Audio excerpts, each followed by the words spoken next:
போண்டாவோட special என்னன்னா மேலே மொறுமொறுன்னு இருக்கும், உள்ள வந்து கிறிஸ்பியா சாஃப்டா இருக்கும். போண்டா சூப்பரா ரெடி ஆயிடுச்சு. அரிசி மாவு போண்டா எழுந்திரிச்சு முன்னாடி ஊற்றினோம், அது வந்து சரியா இருக்கும். இல்லைன்னா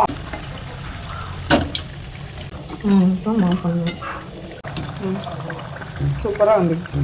போட்டு வெறும் புழுங்கல் அரிசி போட்டு கொஞ்சமா மைதா ரவை 3 ஏலக்காய் டேஸ்ட்டுக்காக ஒரு பிஞ்சு அளவு உப்பு சோடா போட்டு அப்படியே எல்லாரும் வணக்கங்க. இன்னைக்கு என்ன செய்ய போறோம்னா அரிசி மாவு போண்டா. அரிசி மாவு போண்டாவுக்கு ஃபர்ஸ்ட் புழுங்கல் அரிசி எடுத்து இப்படி ஊற வச்சுக்கணும். ஃபர்ஸ்ட் புழுங்கல் அரிசி எடுத்து கழுவிட்டு ஒரு 3 மணி நேரம் ஊற வச்சுக்கணும். இப்போ நல்லா மிக்சியில் போட்டு கல்லில் ஆட்டலாம், டைம் இல்லாத மிக்சியில் நல்லா போட்டு நைஸாக அடிச்சு எடுத்துக்கலாம். அரிசி மாவு சக்கரை பலகாரத்துக்கு அரிசி வந்து போண்டாவுக்கு ஆட்டினேன். இப்போ அதுலேயே கொஞ்சம் அந்த காலத்தில் சக்கரை பணியாரம் போடுவாங்கல்ல, அதுக்கு வந்து அரிசி மாவு கொஞ்சம் எடுத்துக்கிட்டேன். அதுலேயே 2ஆ பாதி எடுத்துக்கிட்டேன். இப்போ வந்து மாப்பணியாரம்னு சொல்லுவாங்க அரிசி மாவு இது. அதில் வந்து உப்பு ஒரு பிஞ்சு அளவு சோடாப்பு ஒரு 2 ஏலக்காய் போட்டேன் தட்டி. அது கூடவே மைதா சும்மா அரிசி மாவு மைதா அது கூடவே ரவை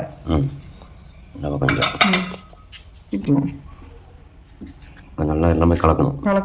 அதுக்கு தேவைன்னா கொஞ்சம் பால் ஊற்றிக்கலாம். கொஞ்சம் பால். இப்போ இதெல்லாம் நல்லா நைஸாக கலக்கிக்கலாம்.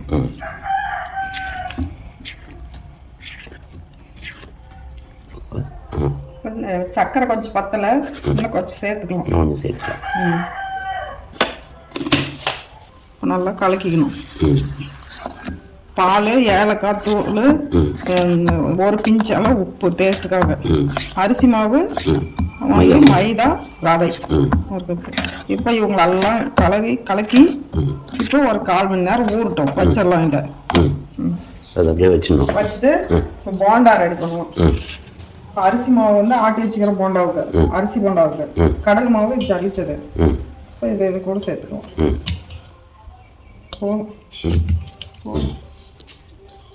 இது கூடவே கருவேப்பிலை, வரமிளகாய், வெங்காயம் கட் பண்ணி வச்சுட்டு இது கூடவே சேர்த்துக்கலாம். அரிசி மாவு போண்டாவுக்கு இவ்வளோதாங்க. உப்பு நமக்கு தேவையான அளவு சோடாப்பு, தேவையான அளவு உப்பு ஒரு பிஞ்சு அளவு சோடாப்பு சேர்த்துக்கணும். நல்லா கலக்கிக்குவோம்.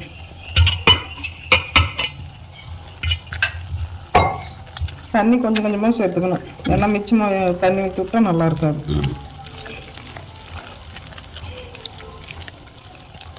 நாங்கள் அரிசி மாவு போட்டாலும் அரிசி மாவு சேர்த்து கொஞ்சம் கடலை மாவு சேர்த்துக்கிட்டாலும் போண்டா நல்லாயிருக்கும்.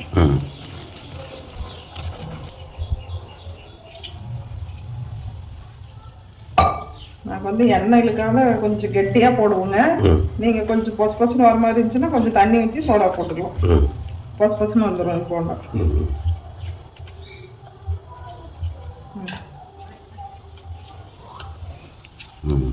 மாவு ரெடி. இப்போ எண்ணெய் காஞ்சிக்கிட்டு இருக்குது. எண்ணெய் நல்லா காஞ்சிக்கிட்டு இருக்குது. இப்போ போண்டா போட ஆரம்பிச்சிடலாம். அரிசி மாவு போண்டா சூப்பராக டேஸ்ட்டாக இருக்குங்க.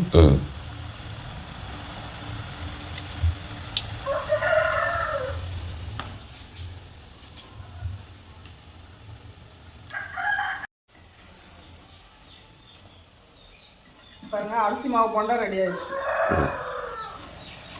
நாங்கள் கொஞ்சம் அரிசி சேர்த்து போட்டு போண்டா செஞ்சோம்னா செம்மையாக டேஸ்ட்டாக சூப்பராக இருக்கும். அரிசி மாவு போண்டா.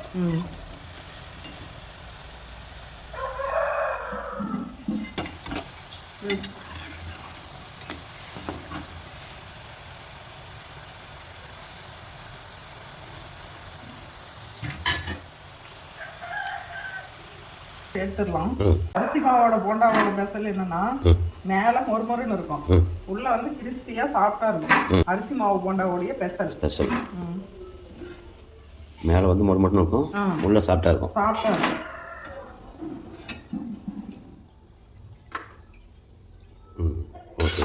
போண்டா சூப்பரா ரெடி ஆயிடுச்சு. அரிசி மாவு போண்டா பாருங்க,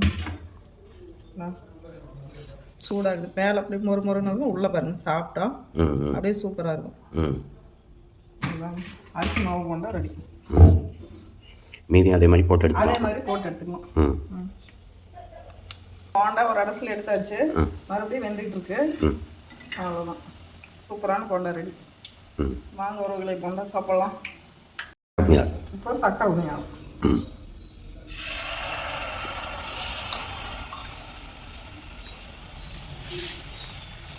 இது ஊற்றணும், அது பாட்டி பசு பசுன்னு மேலே வந்துடும். அடுத்து அதுக்கு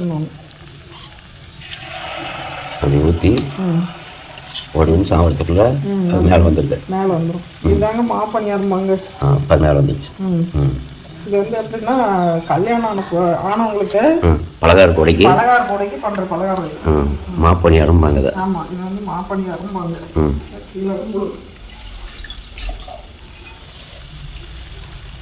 இதுக்கு உளுத்தம் பருப்புலாம் போட தேவையில்லைங்க.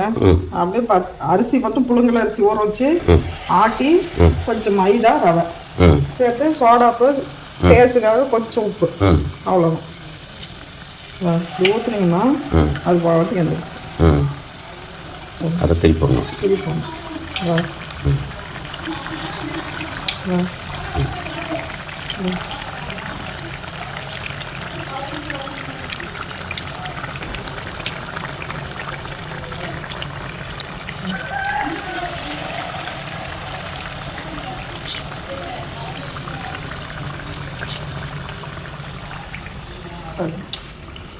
இன்னும் ஊற்றணுமா?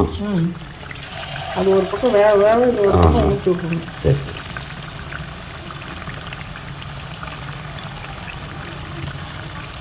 அப்படியே வந்துச்சு.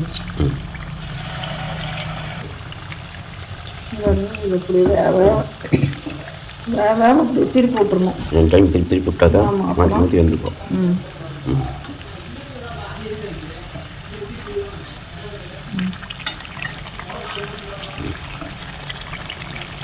வேகட்டும். வேகட்டும். திருப்பி இன்னொன்று பக்கத்தில் ஊற்றணும்.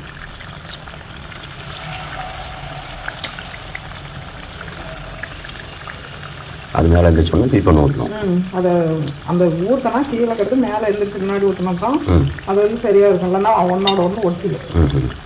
அதனால தான்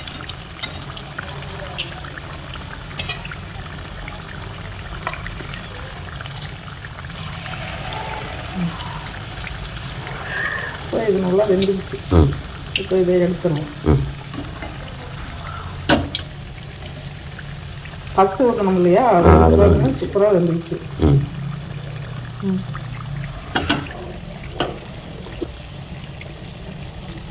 மாப்பணியாரம்.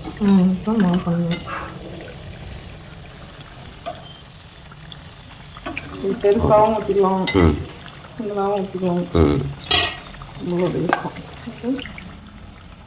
நடந்துச்சா? சூப்பராக இருந்துச்சு. இதுதாங்க இந்த மாப்பணியாரங்கிறது. இந்த மாப்பணியாரம் வெந்துட்டு அழகா நாங்கள் அப்படியே ஈவனா ஒரே மாதிரி வேகும். அப்படி பண்ணுமா? ஆமாம், இல்லை திருப்பி தான் விட்டுருக்குறோம். திருப்பி தான் சூப்பராக வந்துடுச்சு. இது வெடிச்சிட்டு வரணும் பண்ணியாரம். சரி.